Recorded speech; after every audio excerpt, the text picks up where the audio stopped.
muy buenas noches a todos. Eh, Me presento una noche más. Soy la mosca, la piedra del sur, como quieran llamarme. Nos encontramos otra noche reunidos una vez más para continuar con nuestro libro. Con nuestro libro Rosa, mi hermana Rosa, por Alice Vieira. El anterior capítulo nos quedamos presenciando aún los cambios en la vida de nuestro protagonista. Y hoy continuaremos viendo cómo continúa la situación, ¿no? Personalmente, si a alguien le interesa, hoy fue un día complicado, y fue un día bastante, no se me ocurre la palabra exacta, pero no diría que malo ni bueno, sino bastante movido en todo aspecto, en base a diferentes situaciones. Pero bueno, son temas personales, por lo tanto no quiero ventilarlos aquí. De acuerdo, el día de hoy nos toca capítulo 7 y capítulo 8. Ya completamos los capítulos 1, 2, 3, 4, 5 y 6, así que hoy nos toca estos. De acuerdo. Empecemos. Después de mucha discusión, menos mal que tía Magda no estaba, quedó decidido que mi hermana se llamaría Rosa. Mi padre quería a la fuerza llamarla Lidia, pero yo salté como si me quisieran robar una parte de mí misma. No quiero que se llame Lidia, no quiero. Cerré con fuerza la puerta de la sala y corrí a mi cuarto mientras les oía decir: esta criatura es un manojo de nervios. Y claro, esta criatura era yo. No me gustó el comentario y decidí hacérmela fuerte. Recordaba el truco de Rita: abrir mucho los ojos y cerrar las manos con fuerza. Volví a la sala. Nadie me hizo preguntas y en ese momento ya se discutían otros nombres. Inés, Sofía, Margarita. Me eran completamente indiferentes. Entonces mi padre dijo: esto tiene que quedar resuelto hoy, aunque estemos aquí toda la noche. No quiero ir mañana de fiesta con una hija sin nombre. El día siguiente era 25 de abril y todos iríamos al parque, incluso mi hermana, dentro del Moisés. Y seguro que envuelta en mantas, como cuando vino a casa. Mi madre ya tenía un montón de cosas que podían ser necesarias allí, entre las que no faltaban, desde luego, los biberones y un montón de pañales. Yo no llevo nunca nada, me gusta tener las manos libres para jugar, hacer piruetas en el césped, sujetar el balón que mi padre me suele comprar. Encuentro siempre muchas personas, amigas en el parque, y me parece que la gente disfruta entonces más de los amigos que otros días. Es una pena que no se pueda llamar Clavel, dijo mi madre, riendo. Pero se puede llamar Rosa, dije yo, olvidado ya mi mal humor de minutos antes, y comencé a canturrear. La Rosa juró al lirio amistad sin fin. Hacía mucho tiempo que no oía a mi madre y a mi padre reír de alguna cosa que yo hubiese dicho o hecho, incluso porque, yo lo reconozco, en estos últimos tiempos no tengo mucha gracia, ¿no? Puede ser una idea. Hasta me gusta el nombre, dijo mi padre. Vale, ya está decidido. Se llama Rosa, dijo mi madre. Y he aquí yo. Casi sin darme cuenta, escogí el nombre de mi hermana. ¡Qué gran responsabilidad!, dijo tía Magda. Esta es otra de las palabras importantes que ella adora. Lo que me parece es que no le debe gustar mucho el nombre, a no ser que haya en la familia alguna bisabuela o tatarabuela Rosa que yo conozca. Mi madre suele contar que el día que le dijeron que yo me iba a llamar Mariana, tía Magda movió la cabeza y rezongó. ¿Mariana? Solo conozco a Mariana Alcoforado, y que yo sepa, no era de nuestra familia, porque tía Magda piensa que los pequeños que nacen han de tener siempre nombres de personas de la familia, y esa Mariana Alcoforado, de la que ella hablaba, era una monja que vivió en Beja hace muchos años, y fue conocida por haber escrito un libro que mi madre prometió dejarme leer cuando fuera mayor. Por eso digo yo que a tía Magda no le debe gustar el nombre que, por pura casualidad, escogí para mi hermana. Preferiría verla con aquel nombre de alguna bisabuela antigua, aunque fuese feo y oliese a mohoso de tan viejo. Quien gusta de anturios y estrelicias y tiene un diente de oro saliéndole de la boca es capaz de todo. Solo dudo que sea capaz de entender por qué no quise que mi hermana se llamase Lidia. Mi padre tampoco lo entendía. No sé por qué te enfadaste, tanto que te gustaba la abuela Lidia. Precisamente por eso iba yo a responder, pero me pareció mejor no decir nada, y cogí el bote de pegamento para ir a pegar en el álbum Un momento, por favor. Para ir a pegar en el álbum unos cromos nuevos que habían salido en los sobres de la abuela, en los sobres que la abuela Elisa me había traído del estanco del señor Juan. Déjala, oí a mi madre decir bajito, y después en voz alta. Rosa. Rosa es un nombre muy bonito. No sé cómo no se le había ocurrido a nadie. Fue una bonita idea. Mariana.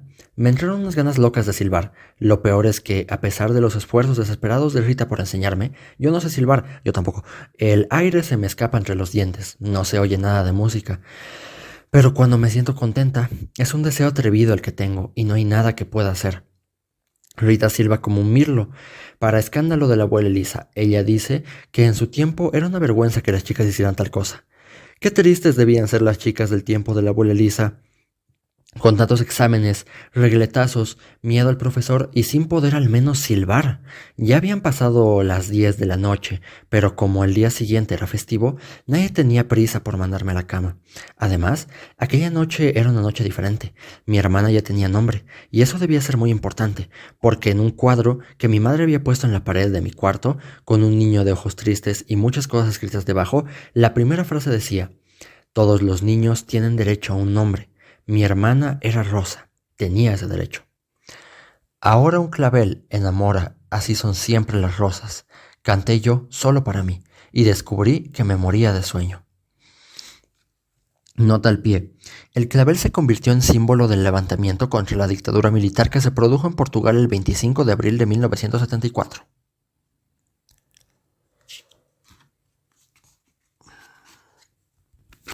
Capítulo 8. Ayer, por la tarde, fui al barrio de la Baixa con mi madre, las dos solas, como cuando yo era la pequeña. Subimos y bajamos las calles, entramos y salimos de muchas tiendas, y ella me decía: las cosas están cada día más caras, por este camino no sé dónde iremos a parar. Y por eso entrábamos y salíamos muchas veces de las tiendas con las manos vacías. Mirábamos muchas cosas bonitas, pero apenas nos fijábamos en ellas, pues el dinero nunca llegaba para llevárnoslas a casa. A veces pienso, ¿por qué será que las cosas bonitas tienen que ser siempre tan caras? ¿O por qué será que el dinero solo da para cosas feas? Y siempre la voz de mi madre: no sé a dónde iremos a parar. Me parece que no era conmigo con quien hablaba, era como lanzar palabras al aire, tal vez esperando que algunos oídos les recogiesen y las cosas se volvieran de golpe más baratas. Por eso no respondí y comencé otra vez el juego de cuando voy por las calles de Baixa, no pisar nunca el dibujo de las aceras. Pero había mucha gente y tuve que dejarlo, porque ya había empujado a 2 o 3 señoras y mi madre me había regañado: ten más cuidado, Mariana. Pasamos por muchas floristerías, pero también las flores costaban mucho dinero. Por eso, los escaparates estaban tan llenos y las casas tan vacías. ¿Qué pasa si las personas no las compran y las flores se marchitan en los escaparates?, pregunté.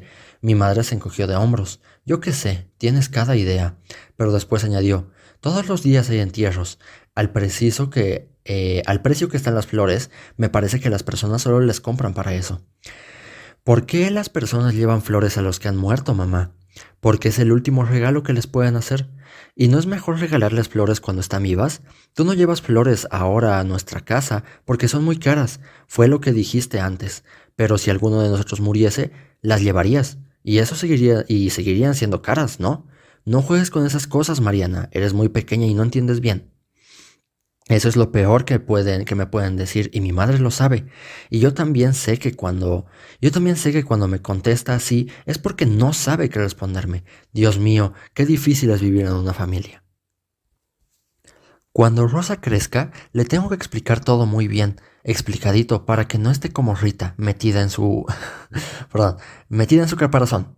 Dice otra palabra, pero no la voy a decir porque me causa gracia. Siempre con miedo a todo y de todos. A mí me parece que miedo, lo que se dice miedo, solo le tengo al torno del dentista. Una vez, la abuela Lidia me contó que, cuando ella era pequeña y vivía en la aldea con sus 2 hermanos, o mejor 11, porque tía Magda se vino muy pronto a Lisboa, no siempre había buen humor en su casa.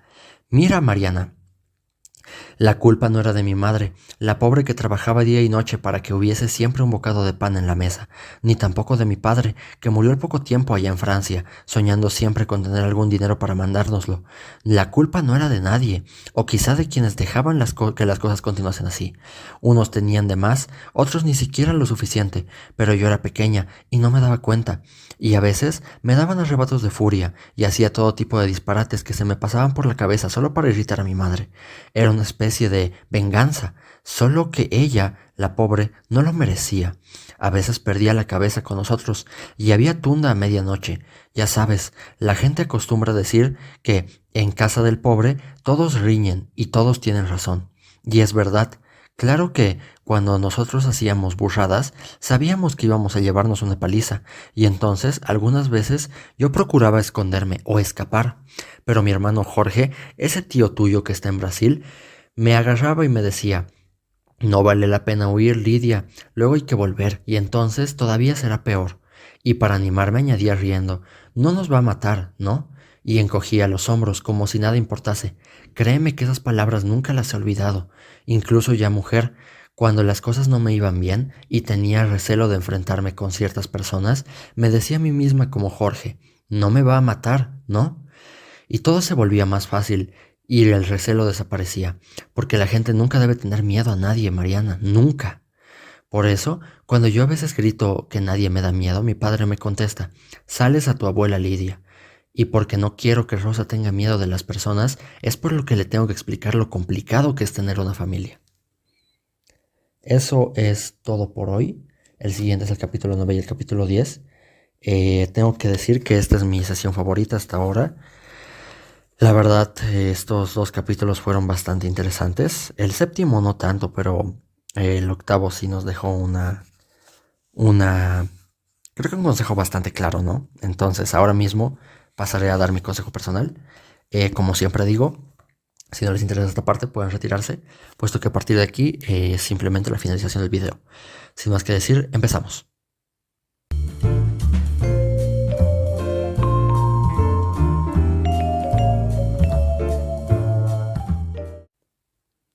Ok, el consejo de hoy quiero basarlo en el tiempo y el miedo. Primero que nada, el tiempo. Realmente en estos días añoro demasiado mi etapa de juventud. La recuerdo con tanto, tanto cariño. Y estoy seguro de que si volviera a esos tiempos, no la vería con tanto amor. Porque también tenía muchos problemas. Muchos problemas a los que no les daba importancia. Puesto que para mí, mientras hubiera comida, mientras yo pudiera comer, pudiera dormir, pudiera tener un baño donde hacer mis necesidades y un techo que me caliente junto con mi ropa, estaba feliz. Ni siquiera era una prioridad para mí ducharme o asearme en general. Simplemente quería vivir tranquilo, pero a la vez que alguien me mantuviera. Y sabía que eso tenía que ocurrir. Era un niño que tenía muy en claro cómo funcionaban las cosas.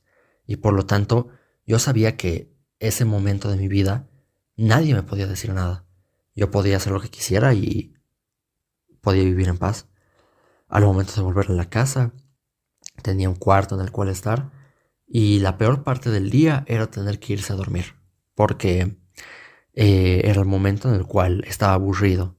Y ahora no diría que es el mejor momento ir a dormir para mí, pero realmente a veces despertar y vivir se siente complicado. Cuando me levanto hay un momento en específico en el que una voz en mi cabeza me dice: no lo hagas, no te levantes hoy, quédate aquí y sigue preocupándote una y otra vez, porque tienes que estar listo. Pero a la vez, esa es la situación, ese es el consejo. El miedo es algo muy natural en todos los seres humanos. El miedo es algo que lleva con nosotros desde que existimos, desde que surgimos como seres inteligentes.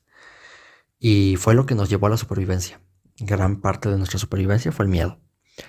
No, por no decir quizá toda nuestra supervivencia se basó en el miedo, puesto que sabemos que el mundo a nuestro alrededor es hostil y lo fue desde nuestros inicios, incluso desde antes de que existiera la sociedad y obviamente todos los sistemas que hoy en día nos dicen tienes que estudiar, tienes que trabajar, tienes que ganar dinero, tienes que consumir ese dinero para mantenerte a ti mismo y por lo tanto eso es lo que nos aterra hoy en día.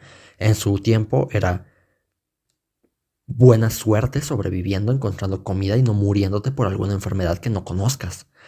Entonces, siempre fue necesario para la humanidad tener miedo. Nunca vivimos en una utopía que nos permitiera vivir sin miedo. Y realmente el miedo es parte fundamental de lo que nos hizo inteligentes. Por lo tanto, es normal apreciarlo. Sin embargo, mi consejo el día de hoy, y tal vez este sea uno de los mejores consejos que les voy a dar, es que aprecien y respeten su miedo. Quiéranlo, ámenlo.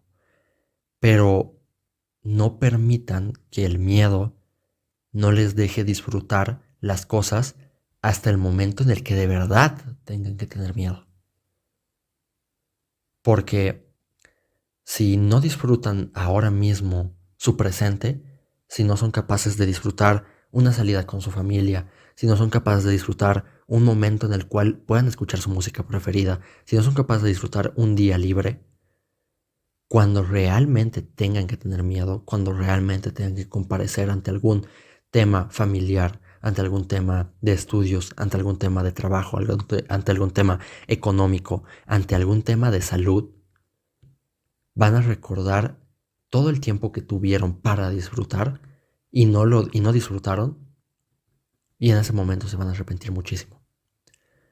Creo que a todos nos han dicho en algún momento cuando fuimos niños, disfruta mucho tu niñez, disfrútala.